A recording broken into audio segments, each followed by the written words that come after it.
integral part of continuing to play music.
Sylph Radio, a Pokemon-centered podcast.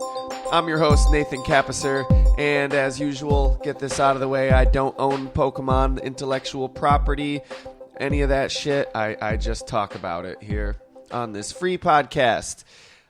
Today, we're going to be looking at Cyndaquil, Typhlosion, Quilava, that whole family there. And with me, once again, for the second time on this podcast, is my co-host of such awesome podcasts as Fairpoint Podcast. I almost forgot what it was called. And Fair Enough Podcast. And Fair Enough. The reason I forgot what it was called was because I was trying to remember what, in the early days of Fairpoint, we had a joke. It was Bad Books and Beyond. Yeah. With Craig Lewis. I was trying to remember that, but there was another one, wasn't there? There was. I don't know. Remember. I don't know. Welcome Go back check to out the Sylph Radio, catalog. Craig. How's it going, dude? Oh, dude, it's going good. Thanks for welcoming me back to this same secret room. Now, the last do a time, different podcast. The last time you did a Sylph Radio episode, you were kind of coming at this from the perspective of the A beginner, baby. Yeah, like you were always like 9 into Pokemon. Yeah, I got you was. to play the RPG game, and you were like, "Okay, it's pretty cool. I see you. Heart And Gold.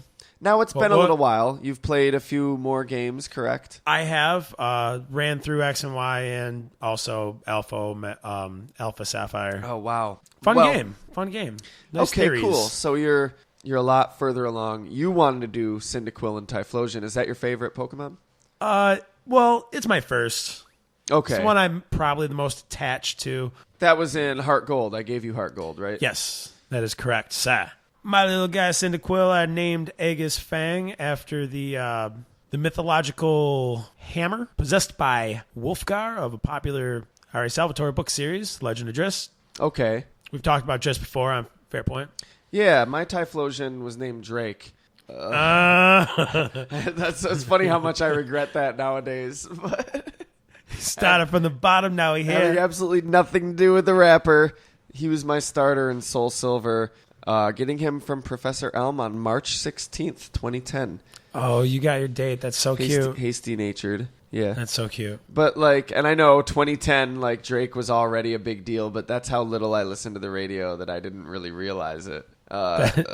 Drake. Damn it. 2010. You It was a totally cool know name. who Drake was. Yeah. But not he wasn't prevalent enough in my subconscious that's who I would think of when I heard the name Drake. I would still think of a dragon or a serpent or something, you know? Because you have a magic brain, Magic Yeah. Gathering brain. It's a little Drake. It's a little dragon guy. It's RPG. So now that you've been playing longer and more frequently than I have as of late, have you amassed enough favorites and enough recognition with enough different species to be able to pick a defining 6 for your team? Like if someone was like real life Pokemon, man, you get 6, no legendaries. No legendaries. Or your avatar in the Pokemon probably. universe. Who are your 6? I got to know, man. You got to know my 6? I got to know. Definitely Jolteon, Okay. Aerodactyl. Wait, is Typhlosion not on this team? It is. Oh, okay. Saving him for last. Okay. Dick. Well, we just made it third, so Typhlosion. Typhlosion. Jolteon, Aerodactyl, Typhlosion. Yeah. Blastoise.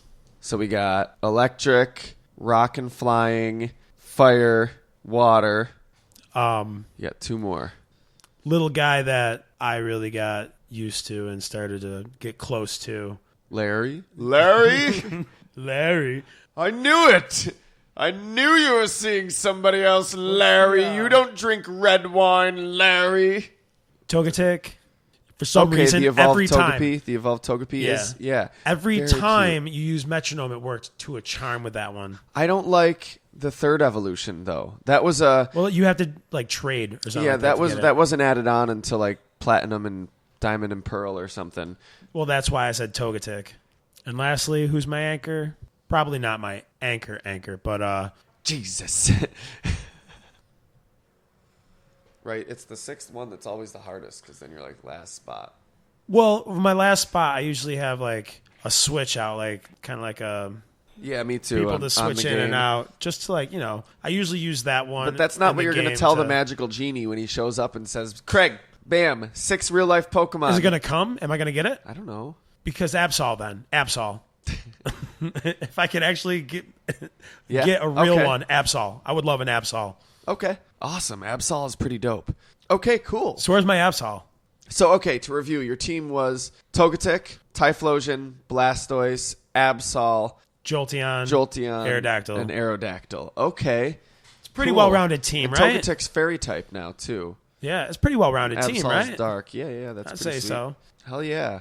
But we're not here to talk about those Pokemon, of course. We're here to talk about one of them. Cyndaquil and Quilava and Typhlosion. Of course, you can't do one and not the others. It's just not right, man.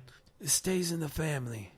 Cyndaquil, known in Japan as Hino Arashi, which, taken as 3 words, Hi no Arashi, that means... Hinorashi. That means storm of fire.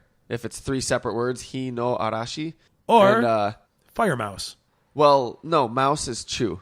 Yeah, but this is a Fire Mouse. That's what I'm calling him.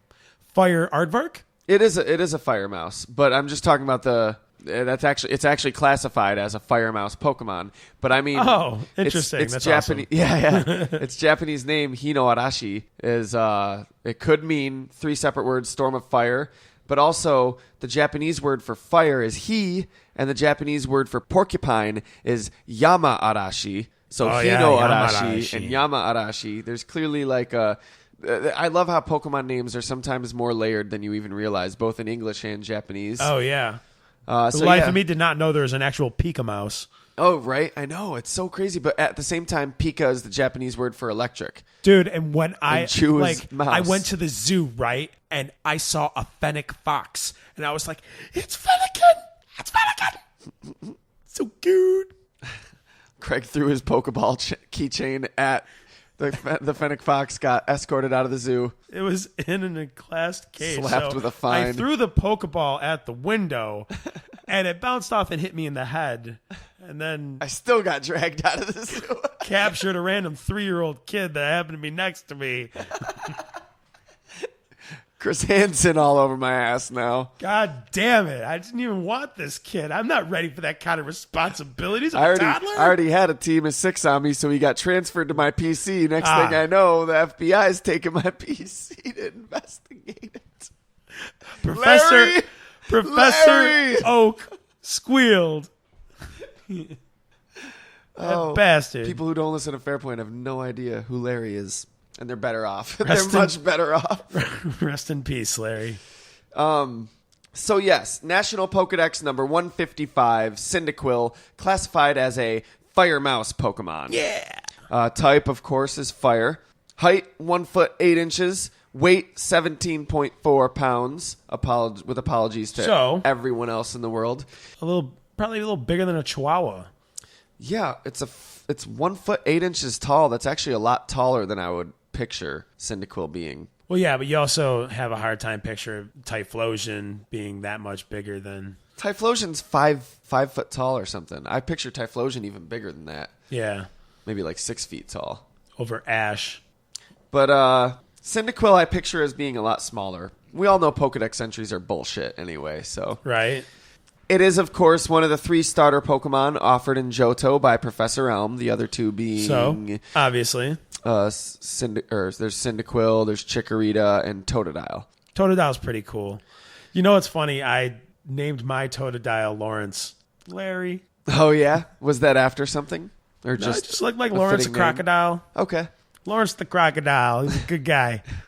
Did you have a Chikorita? I did not. Okay. So Cyndaquil is very much like an echidna or a shrew with squinty eyes, dark blue-black fur on its back. Its underbelly is like a creamy beige color, and there's flames bursting from its back like the quills of a porcupine. Not anymore. Only when he's using a fire attack now. Well, yeah, they come from these 4 red spots on its back, so that it can be turned off. They're really timid and they frighten easily, and when they're threatened, they either flare out the flames on their back to scare away enemies, or they just curl up into a ball defensively.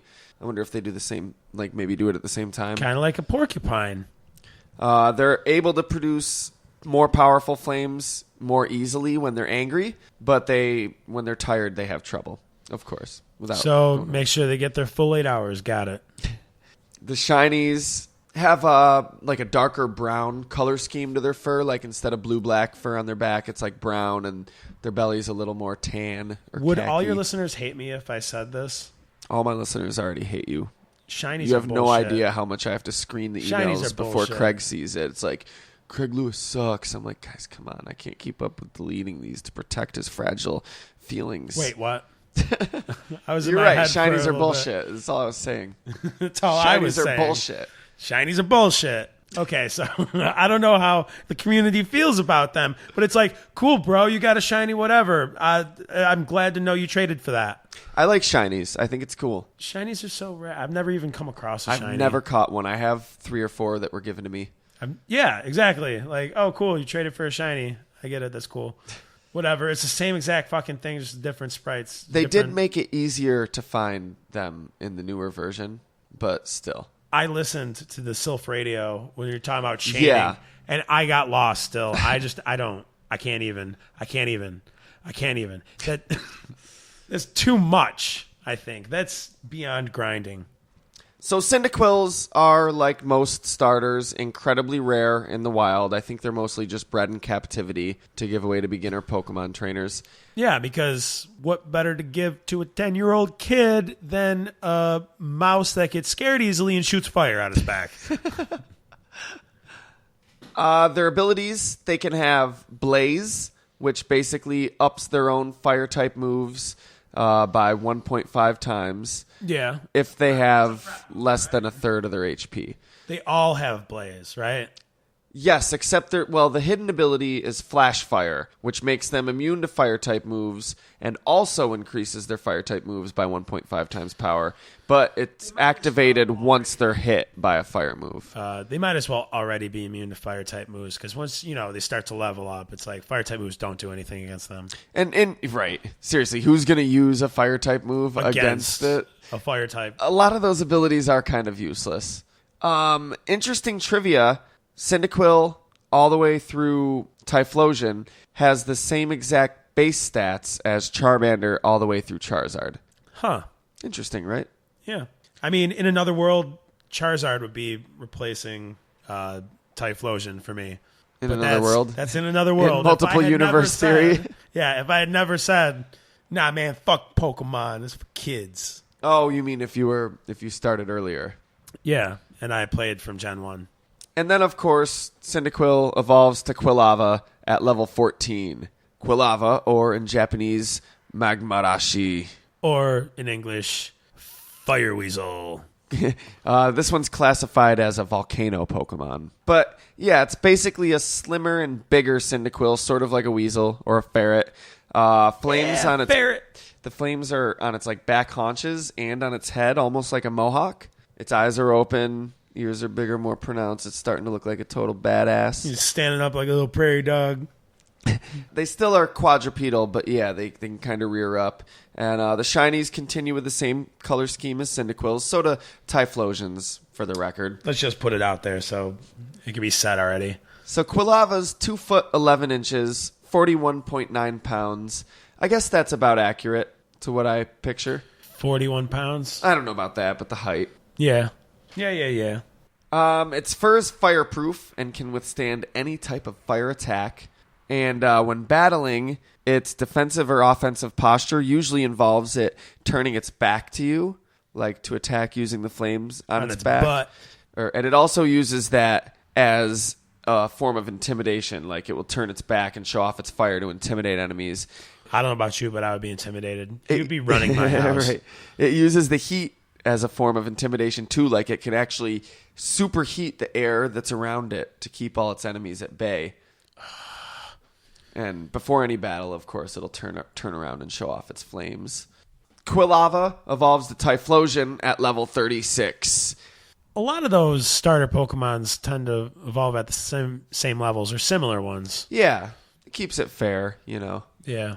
They're balanced Pokemon, you know. Typhlosion is not balanced. There are none others like him. There aren't. It's the only third stage fire type beginner Pokemon that doesn't have a secondary type. Every single other fire type starter has a secondary type in their third stage. Now, secondary type meaning that they become fire something else. Yeah, Charizard's fire flying, Infernape's fire fighting, you know. Oh yeah. So is other fire starters. The monkey one. That's Infernape. Yeah. So Typhlosion, known as Bakfun in Japanese, which Bakufu equals blast and typhoon, Bakfun. Yeah, blast, fire typhoon. This is Typhlosion, though, is one of those names that has so many levels. First of all, the obvious one, typhoon plus explosion equals Typhlosion. Also, the fragmental material created by volcano eruptions is known as tephra. And the Greek word typhus means hazy, kind of like it has this ability it can do to make the air hazy around it, to obscure it, so like it's harder to hit when it heats the air. Yeah. Also, there's a monster in Greek mythology named Typhon that fathered a bunch of other monsters with his wife Echidna, which wasn't an echidna, but Cyndaquil kind of looks like an echidna. Coincidence? I think Illuminati. Proof that Pokemon is run by the Illuminati, undoubtedly. Huh. So what you're saying is that the Christian movement against Pokemon for the devil is was exactly right all true. along. Pokemon turns your children gay. I thought that was pot. That too. Pokemon turns your children to pot. Which then turns...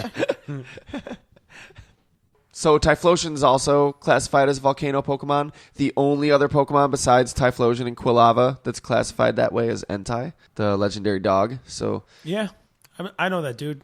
That's I guess a prestigious title to have. Entei?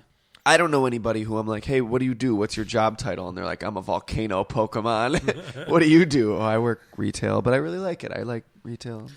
Not a volcano Pokemon. I'm a height 5'7", weight 175.3 pounds, very precise.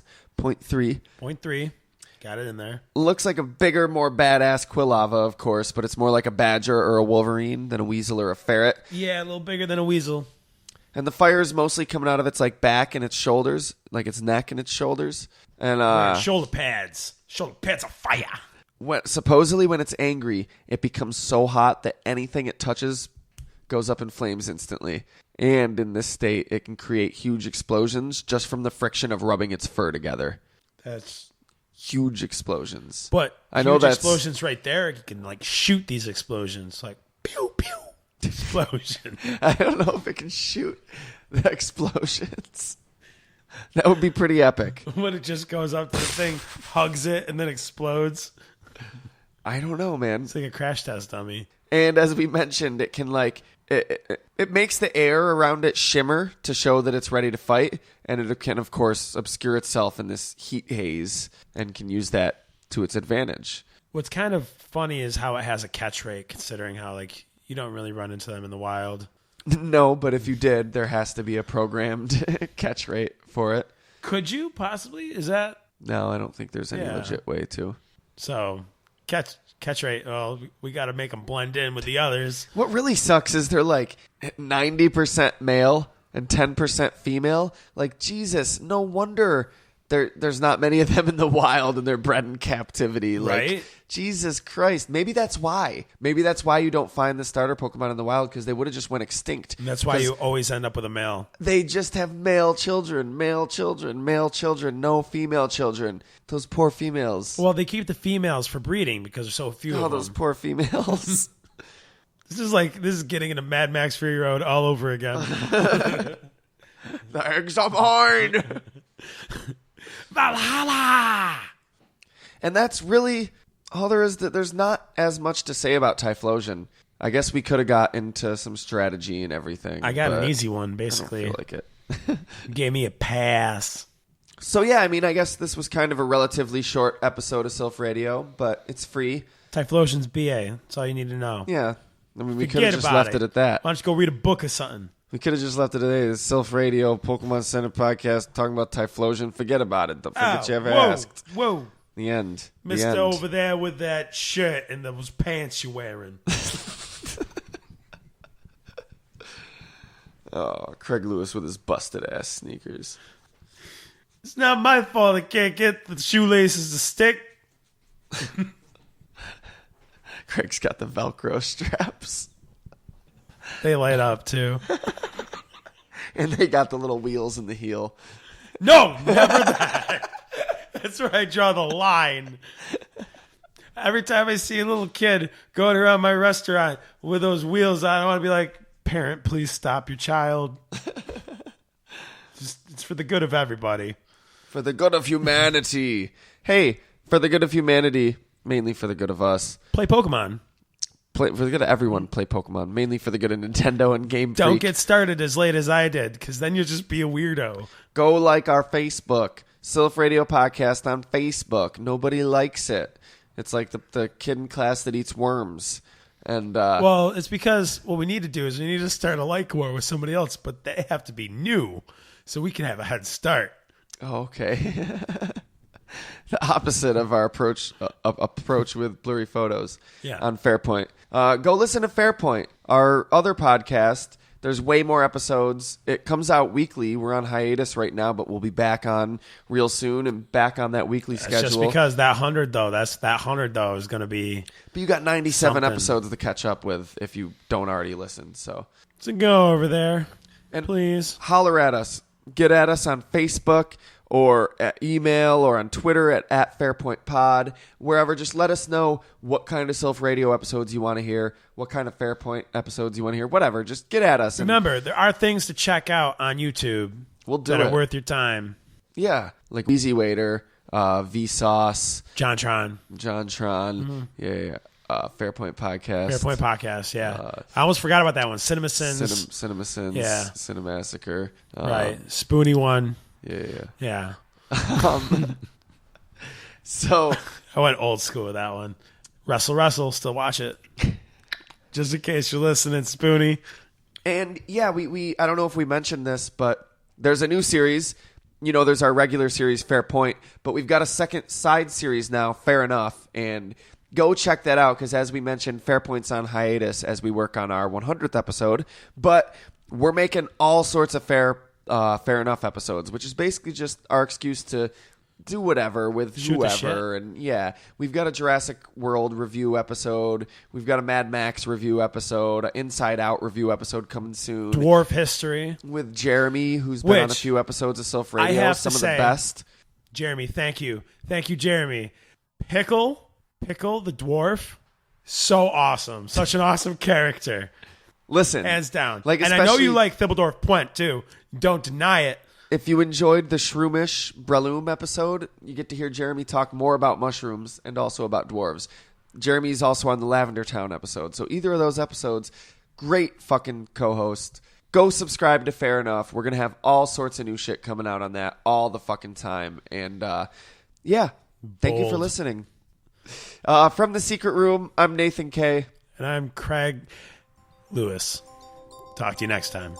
Well, I don't know if you will, but you might. I might not. You might. I might not.